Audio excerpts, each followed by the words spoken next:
ونستغفره ونعوذ بالله من شرور أنفسنا ومن سيئات أعمالنا من يهده الله فلا مضل له ومن يضلل فلا هادي له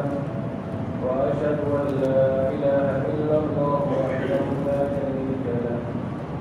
وأشهد أن محمدا عبده ورسوله يا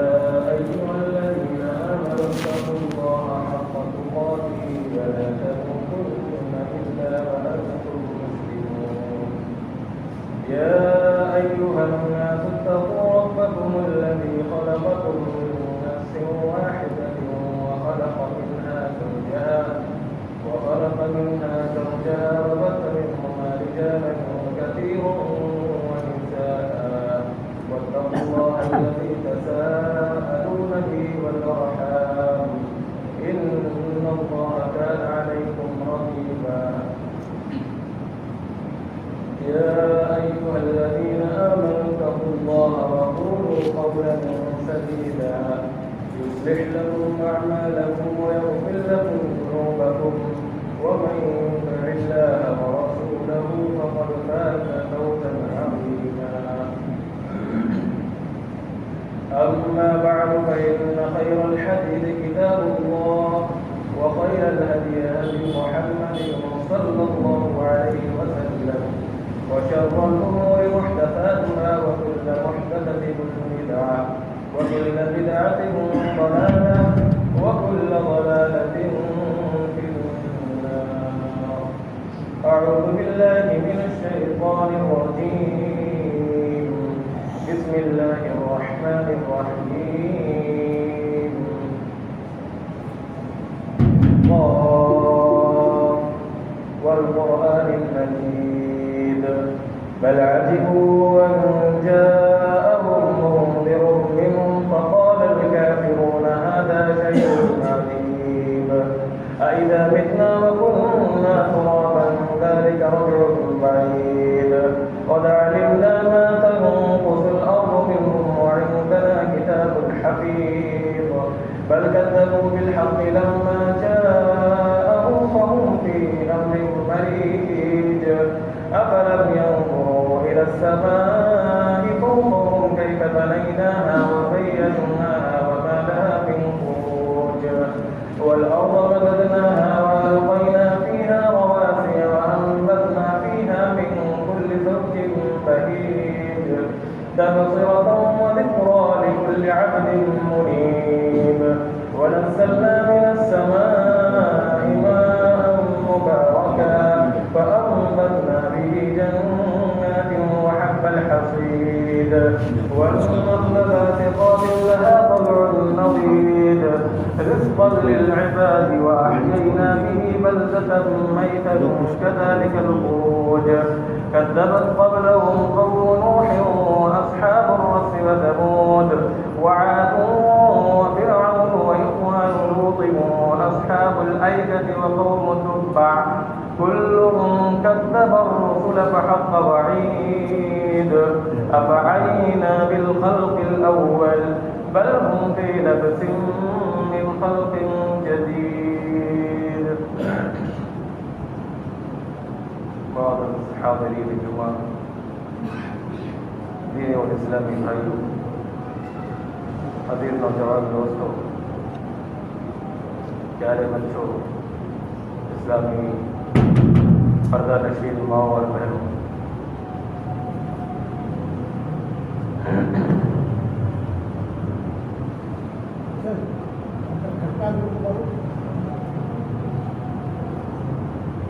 اس دنیا میں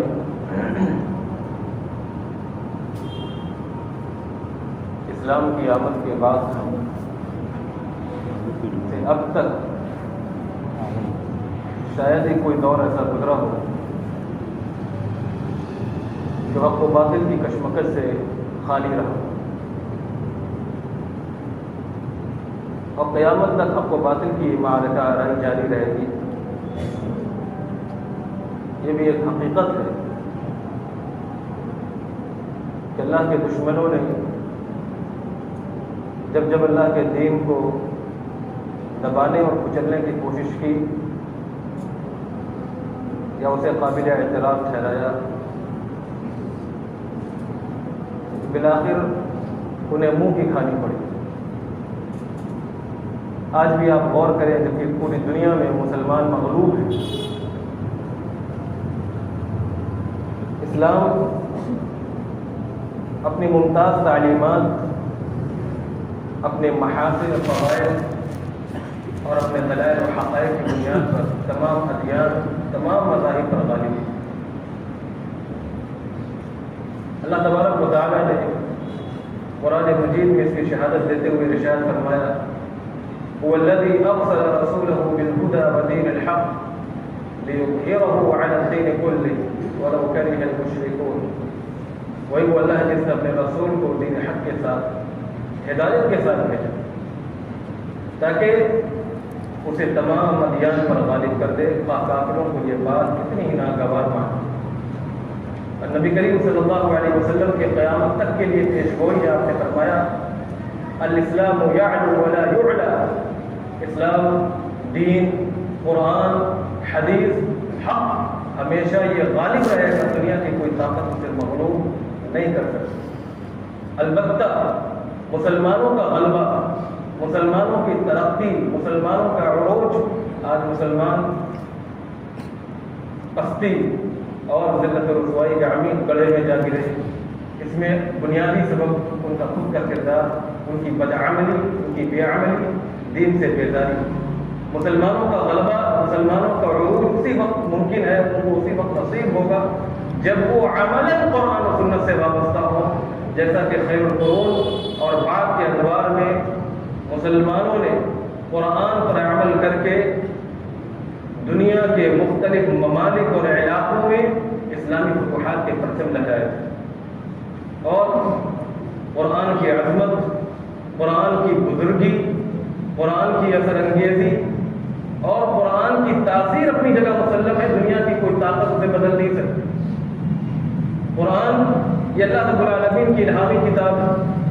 اور تمام الہامی کتاب میں اس کتاب کو یہ فضیلت اور اختیار حاصل ہے کہ دنیا کی ساری کتابیں جو آج اس آسمانی کتابیں کہی جاتی ہیں وہ مبدل ہے، محرف ہے، مغیر ہے، لیکن قرآن ایک ایسی واحد کتاب ہے جو صرف اور صرف یہ تحریف و تغیر سے پاک ہے اور من معن اسی طرح محفوظ اور اسی شکل میں معمول ہے جس شکل میں اتاری گئی نبی کریم صلی اللہ علیہ وسلم پر، اور قیامت تک یہ باقی رہے گی، اس لیے کہ قیامت تک کے انسانوں کے لیے اللہ رب العالمین نے اس قرآن کو اتارا ہے۔ قیامت تک اللہ رب العالمین اس کی حفاظت فرماتا رہے گا، دنیا کی کوئی طاقت اسے کبھی بھی مغلوب نہیں کر سکتی، نہ اس کے کسی حصے کو باہر نکال سکتی ہے اور نہ اس میں باہر سے کسی چیز کو داخل کر سکتی ہے۔ امام ابن جریر طبری رحمہ اللہ نے تفسیر طبری میں لکھا ہے، اِنَّا نَحْنُ نَزَّلْنَا الذِّكْرَ وَإِنَّا لَهُ لَحَافِظُونَ، یہ حفاظت دراصل اسی بات کی اللہ رب العالمین نے لی ہے کہ باہر کی کوئی شے اس میں داخل نہیں کی جا سکتی اور اس کے اندر کی کوئی چیز نکالی نہیں جا سکتی۔ اللہ رب العالمین نے قیامت تک کے لیے اس کی حفاظت کی ذمہ داری دی اور یہی دراصل اس کی حفاظت ہے۔ تو یہ قرآن کریم کی عظمت کی بہت بڑی مثال ہے۔ یہ قرآن کریم وہ کتاب ہے جس کی پیش گوئی ہمیشہ اور آج کی دنیا تک، اب تک جب سے اسلام آیا اور قرآن نازل ہوا، بالکل صحیح اور سچ ثابت ہوئی ہے۔ یہی وہ واحد کتاب ہے جو اپنی فصاحت و بلاغت، نظم و اسلوب، قصص و امثال اور تراکیب میں یکتا و تنہا ہے۔ دنیا کی کوئی زبان، دنیا کی کوئی طاقت اور دنیا کی بڑی بڑی شخصیات جو علماء کہے جاتے ہیں عربی زبان کے، وہ اس کے سامنے بالکل مجبور ہیں۔ نہ کوئی طاقت، نہ کوئی دنیا کی کوئی شخصیت، نہ اس جیسا کوئی قوم کلام پیش کر سکی ہے اور نہ قیامت کی صبح تک اس طرح کا کلام پیش کر سکتی ہے۔ اس کتاب کی خاصیت یہ ہے کہ اس کتاب نے انسانی زندگی کے تمام مسائل، خاص روحانی ہو یا نفسیاتی ہو، اخلاقی ہو یا معاشرتی ہو، معاشی ہو یا سیاسی ہو، ہر طرح کے مسائل کا حل، مکمل اور کامل حل، صحیح طور پر انسانی طبیعت اور ذوق و فطرت کے مطابق انسان کے سامنے پیش کیا ہے، جبکہ دیگر کتابوں کے اندر ایسی بات نہیں۔ اس کتاب کی بہت بڑی خوبی یہ ہے، اس کتاب کی بہت بڑی خوبی یہ ہے کہ اس کتاب میں عالمگیر تعلیمات موجود ہیں، ایسی عالمگیر تعلیمات موجود ہیں جو قیامت تک انسانیت کی ہدایت کی صلاحیت رکھتی، قیامت تک کی انسانیت کی ہدایت کی صلاحیت رکھتی۔ اس کتاب کی یہ خاصیت، اس کتاب کی یہ خصوصیت، اس کتاب کی یہ عظمت ہے۔ میرے اسلامی بھائیوں، اس کتاب میں آج کی جدید سائنسی تحقیقات ایسے حقائق و معارف و دقائق اور علوم پیش کیے کہ جدید سائنسی تحقیقات آج تک اس پر حد گیری نہیں کر سکی۔ یہی وجہ ہے کہ مسلمان کی دنیا کی غیر مسلم طاقتیں اور قوتیں اور شخصیتیں قرآن کی صداقت اور حقانیت ماننے پر مجبور ہیں۔ دنیا کی کوئی طاقت سائنسی اور تحقیقی اعتبار سے اس پر حد گیری نہیں کر سکی۔ جو علوم، جو معارف، جو حقائق، جو دلائل اور جو معارف اس نے پیش کیے، دنیا کی کوئی طاقت اس کی کاٹ نہیں کر سکی۔ اس کتاب کی یہ خاصیت، قرآن کی بلند شان کا اندازہ یہ لگائیے، وَإِنَّهُ لَتَنزِيلُ رَبِّ الْعَالَمِينَ نَزَلَ بِهِ الرُّوحُ الْأَمِينُ عَلَى قَلْبِكَ لِتَكُونَ مِنَ الْمُنذِرِينَ۔ وہ تو رب ذوالجلال کی طرف سے، جو سارے جہاں کا پالنہار ہے، اس کی جانب سے نازل کیا گیا ہے۔ اتارنے والا کون ہے؟ بیچ میں واسطہ کس سے ہے؟ نزل به الروح الامین علی قلبک۔ یہ روح الامین امانت دار فرشتے جبریل علیہ السلام و تسلیم نے آپ کے قلب اطہر پر اتارا، لتکون من المنذرین، تاکہ آپ لوگوں کے لیے آگاہ کرنے والے بن جائیں، لوگوں کو ڈرانے والے بن جائیں۔ ذالک الکتاب لا ریب فیہ، اس کتاب کی اللہ کی طرف سے ہونے میں، اس کتاب کی صداقت میں، اس کتاب کی حقانیت میں کوئی شک نہیں ہے۔ یہ کتاب اللہ رب العالمین کی جانب سے منزل ہے، اس پر ہمارا ایمان ہے، اور ہر مسلمان کا یہ ایمان و عقیدہ ہے،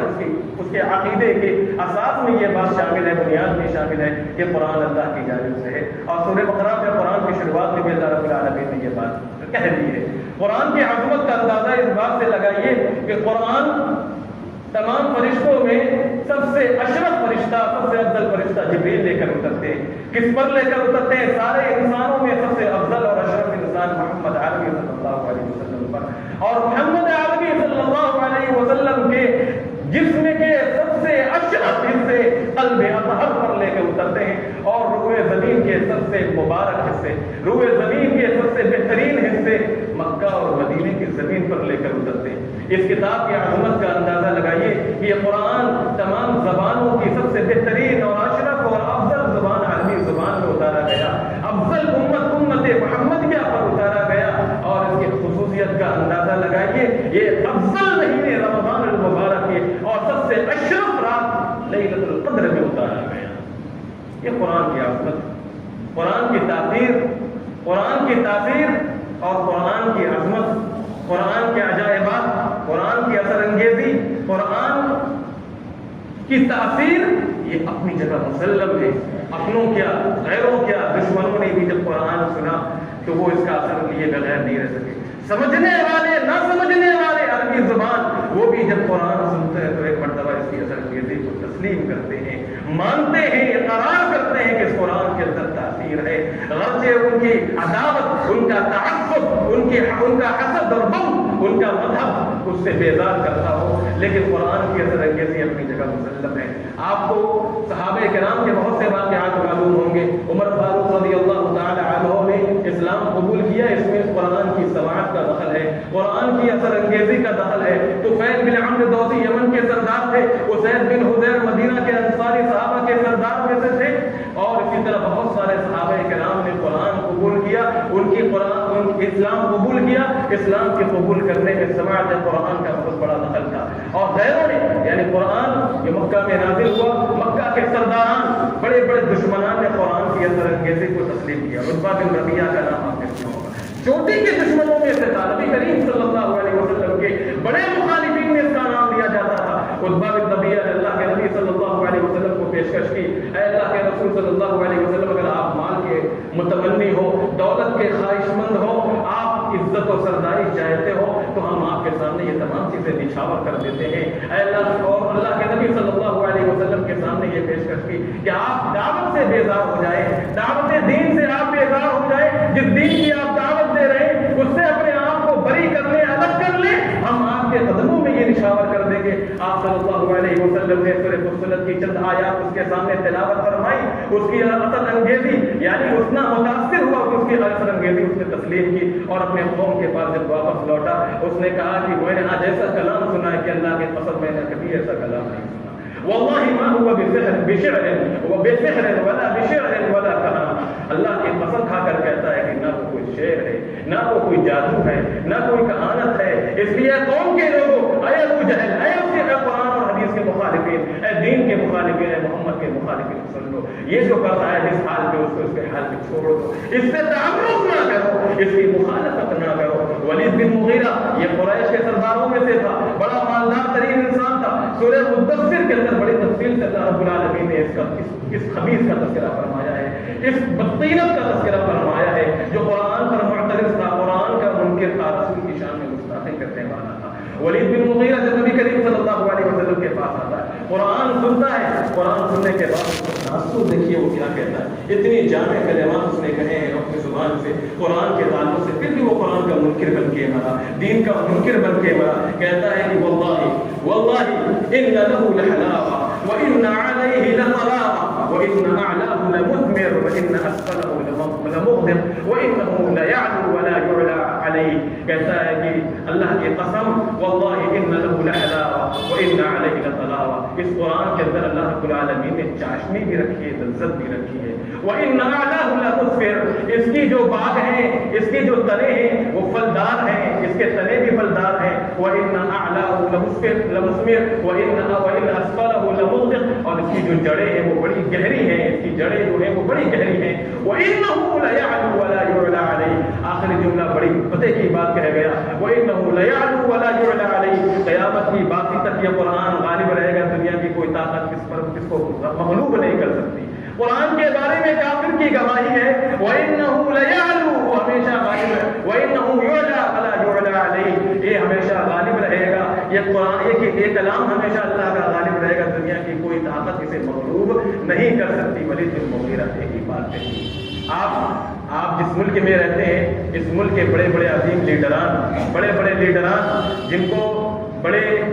قدر کی نگاہ سے، عظمت کی نگاہ سے اس ملک کے اندر دیکھا جاتا ہے، جنہیں بابائے قوم کہا جاتا ہے، قوم کا رہنما کہا جاتا ہے۔ آپ قانون کی کتاب اٹھا کر دیکھیے، قانون جس ملک کے لکھا گیا ہے، اس قانون کے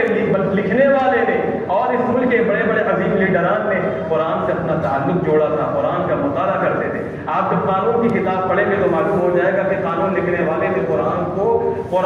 سامنے رکھا تھا، وہ قرآن سے حد درجہ متاثر تھا، وہ دین سے متاثر تھا، قرآن کی عظمت کا معترف تھا۔ اسی طرح بابائے قوم کے بارے میں آتا ہے کہ ساری زندگی قرآن کا مطالعہ کرتے تھے اور قرآن سے اپنا تعلق وابستہ کیے ہوئے تھے۔ ان غیر مسلموں کو قرآن کے اندر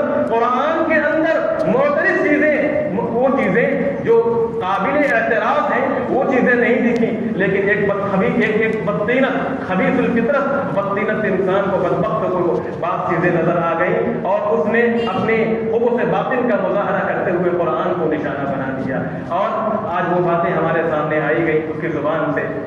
تو ایسے لوگوں کے دلوں کو کیا کرتا ہے اللہ رب العالمین بنجر کر دیتا ہے، پھر ہدایت کا پانی ان کے دلوں پر کام نہیں کرتا، پھر سواء علیہم انذرتہم ام لم تنذرہم لا یؤمنون، اور ایسے لوگوں کا جو انجام ہوتا ہے وہ بھی انجام بد ہوتا ہے۔ بخاری کے اندر ایک واقعہ نقل کیا گیا ہے، اللہ اور اس کے رسول کا منکر، ایک شخص مسلمان ہو گیا، عیسائیت سے اس نے توبہ کر لی، مسلمان ہو گیا، مسلمان ہونے کے بعد سورہ بقرہ، سورہ آل عمران اللہ کے نبی صلی اللہ علیہ وسلم کی صحبت میں رہ کر اس نے یاد کی، اس کی تفسیر کا علم حاصل کیا، اس کے بعد وہ مرتد ہو گیا اور لوگوں کے پاس جا کر کہنے لگا کہ قرآن جو میں نے بتایا ہے، محمد صلی اللہ علیہ وسلم کو لکھ کر دیا ہے، بس محمد صلی اللہ علیہ وسلم وہی جانتے ہیں، اس کے سوا کچھ نہیں جانتے۔ یہ قرآن کا گستاخ تھا، قرآن کا گستاخ تھا، رسول کا گستاخ تھا۔ اللہ رب العالمین نے جس کو موت کے بعد اس کو انجام، دنیا کے سامنے اس کا انجام پیش کیا، ایسا بد انجام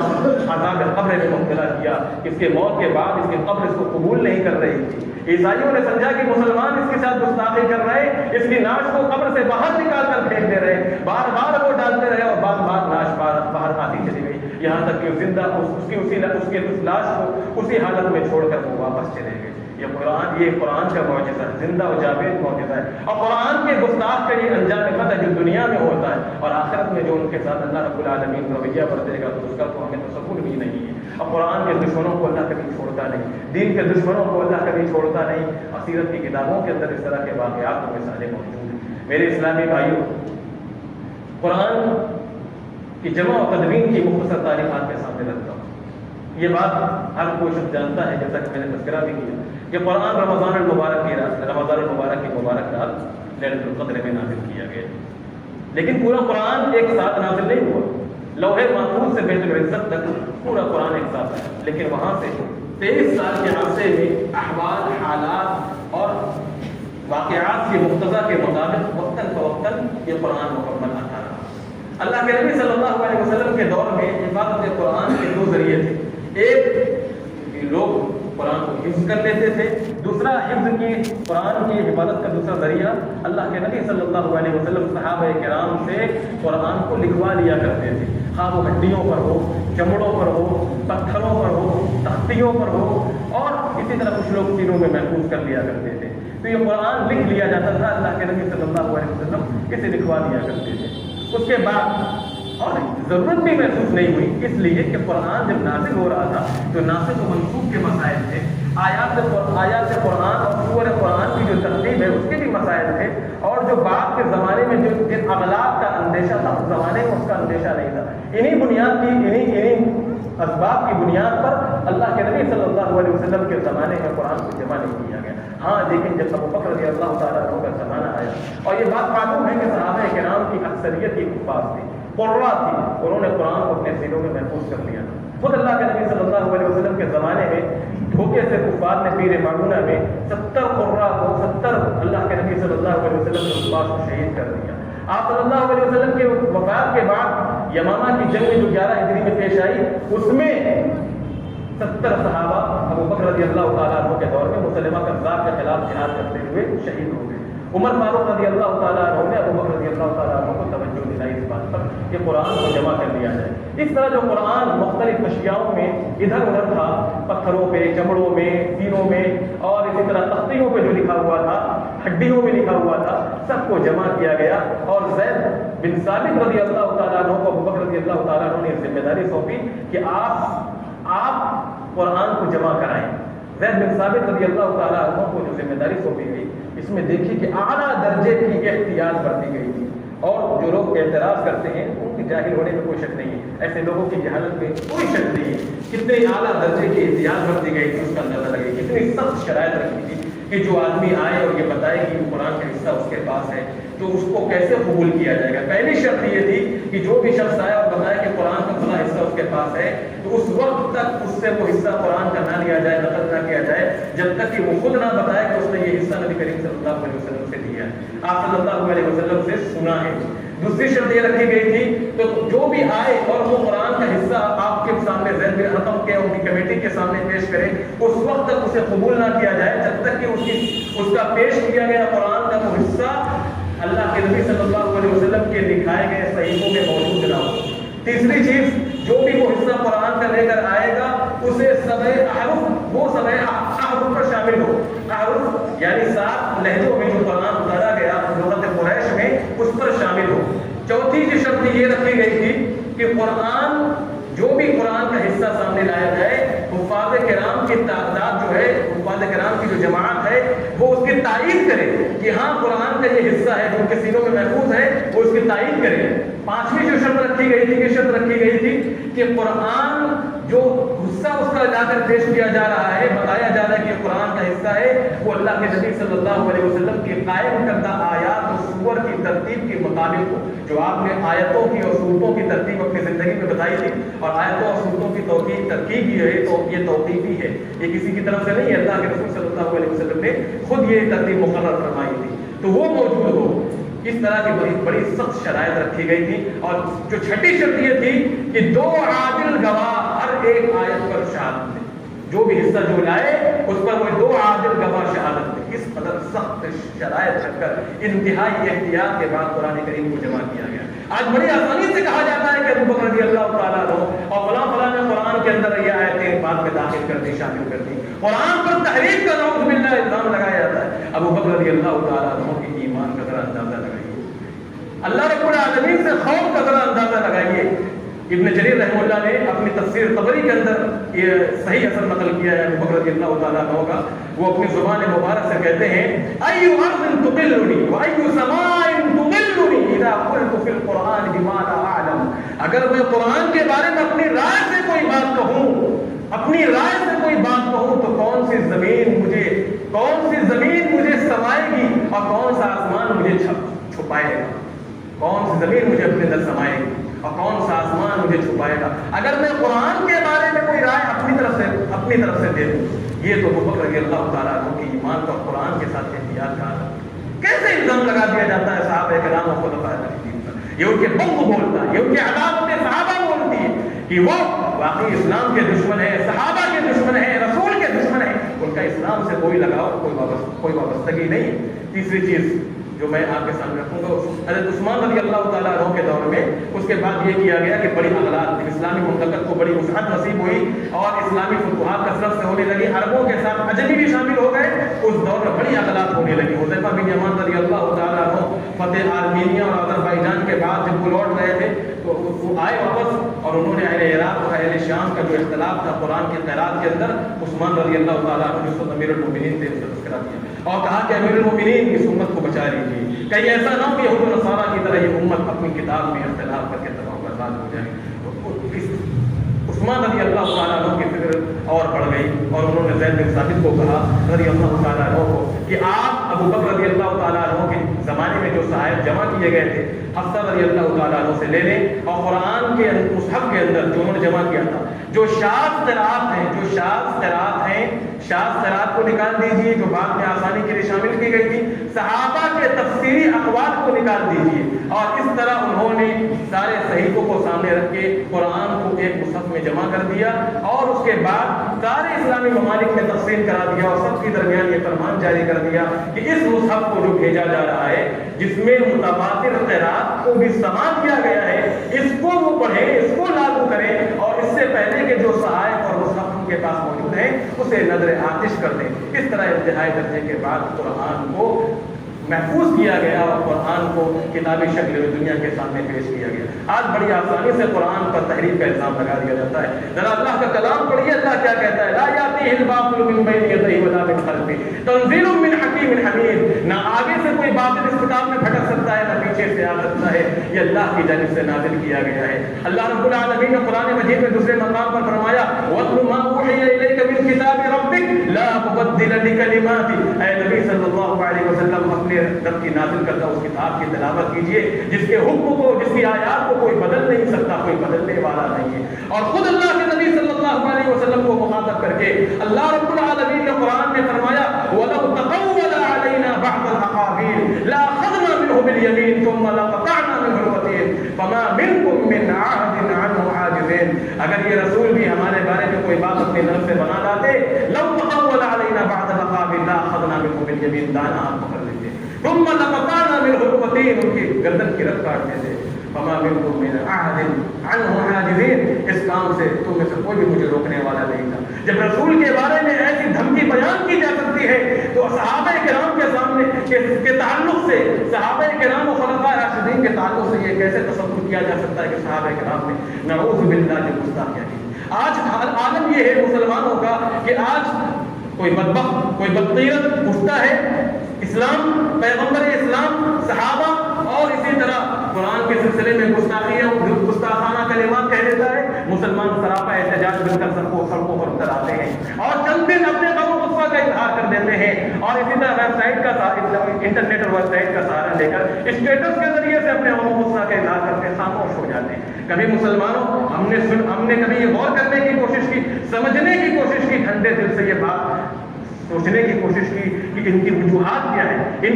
کے اسباب کیا ہیں، آخر یہ گستاخانہ حرکتیں کیوں ہو رہی ہیں. ہم نے قرآن کے ساتھ کیا رویہ اختیار کیا ہے، آج ہمارا قرآن کے ساتھ کیا سلوک ہے، ہم نے اپنی زندگی میں قرآن کو کتنی جگہ دی ہے، قرآن کو کیا مقام دیا ہے، کیا ہم قرآن کے ہر فیصلے کو ماننے کے لیے تیار ہیں، کیا ہم اپنے معاملات میں، اپنے رفتار و گفتار میں، اپنی نشست و برخاست میں، اپنی زندگی کے دیگر معاملات میں اور اپنے تجارتوں میں، اپنے دیگر معاملات میں ہم قرآن کو برتتے ہیں، قرآن کے احکام کو، اس کے فیصلے کو تسلیم کرتے ہیں، قرآن کے مطابق زندگی گزارنے کا ہمارے اندر جذبہ موجود ہے. ہم نے قرآن کو موم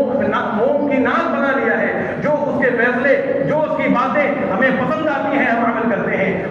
خواہشات گزرتی ہیں ہم انہیں چھوڑ دیتے ہیں. آج ہم قرآن کو مسجدوں تک ہم نے محدود کر لیا ہے, کچھ مخصوص جگہ ہے وہاں تک ہم نے محدود کر لیا ہے, ورنہ قرآن کو سے ہم نے اپنا تعلق جسمانی طور پر تو صحیح جوڑا تو ہے لیکن قلبی طور سے نہیں جوڑا ہے. اگر ہمارا تعلق قرآن سے ظاہری کے طور پر ہو اور ساتھ ساتھ باطنی طور پر بھی ہو تو قرآن یہی ہماری زندگی میں انقلاب برپا کر دے. اور کیوں نہ برپا کرے, یہ اللہ کے رسول صلی اللہ علیہ وسلم کی گواہی ہے, آپ کی پیشگوئی ہے. ان اللہ یرفع بهذا الكتاب اقواما ويضع به آخرین. آپ عروج